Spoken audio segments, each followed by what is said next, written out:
Hello, my name is Tylluan Penry. I'm a solitary pagan witch. I'm an author and the founder of the Wolf and Howl Press. And today's little chat, I'm going to have a go at talking to you about finding a teacher. I might well have done this before, but it's been doing the rounds a lot on social media. Who's that? Stop it. Dear me.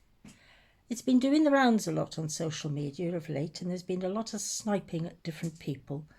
And to be honest, I think if you get to the stage where you're having to have a dog pile onto someone, or you're having to snipe at somebody, step back, leave it alone, and just have done with it. It's not worth the aggravation. But I am going to give you a bit of advice on finding a teacher. The first thing is, don't be too eager to find a teacher, because an awful lot of what we learn, we teach ourselves. We learn from books, we learn from YouTube occasionally, we learn from all sorts of different things. Try and make sure your sources are good. Look up the references that they give. That's a good one. You would be amazed how many times books and articles give references and they are absolutely out there. Either they don't exist, or the original reference is saying something quite different to what the present writer is trying to claim. So that's a good one. The other one is, as always, be very careful of people who want money from you. Now, this is a bit of a two-edged sword. And if I look down here, it's because Tapio is making a bit of a fuss. It is a bit of a two-edged sword, because people who teach or do, or and they're off, do readings and things like that, they are entitled to charge for their time. They are entitled to say, well, look, I think it's worth X, Y, Z. But you have to ask yourself, is it a fair amount? Are we asking for a reasonable amount, or are we asking for something which is part of a get-rich-quick scheme? There's a big difference in that. I know when I used to do rune readings many, many years ago, what I used to do was I used to say, right, I'm going to allow 15 minutes for each reading, and therefore I will take the minimum wage. I can't remember, I think it was £12 an hour at that time. I'll take the minimum wage and I'll divide it by 4. Quarter of an hour for each reading, quarter of the minimum wage. And most people were great about that. Some would even say, look, do you think that's enough? Shall I give you a bit more? But it was fine. It was all right, you know. I was happy with it. I was having a nice time.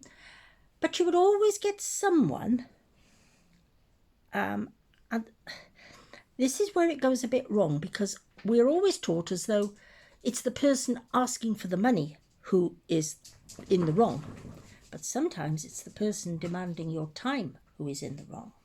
So let me give you an example. This one woman came in, and I used to do my readings in a French shop. It was lovely. I used to enjoy myself.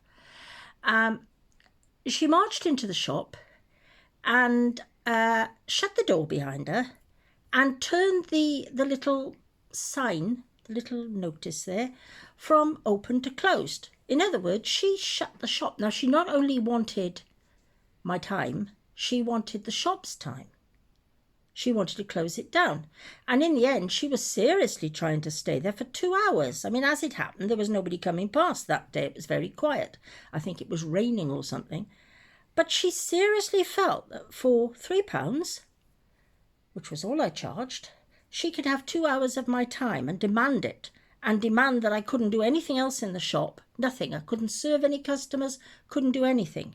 So beware that there are people about who will demand your money, certainly, and there are people about who will demand your time and your energy.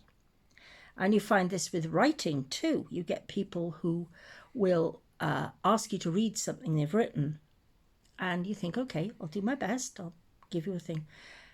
You give them your opinion, and then it's like, well, I don't agree with that. Can you do it again? Can you make some changes for me? And things like that, you know, and you begin to think, no, this is not what it's about. And the same goes when you're looking for a teacher. Please, please be very careful.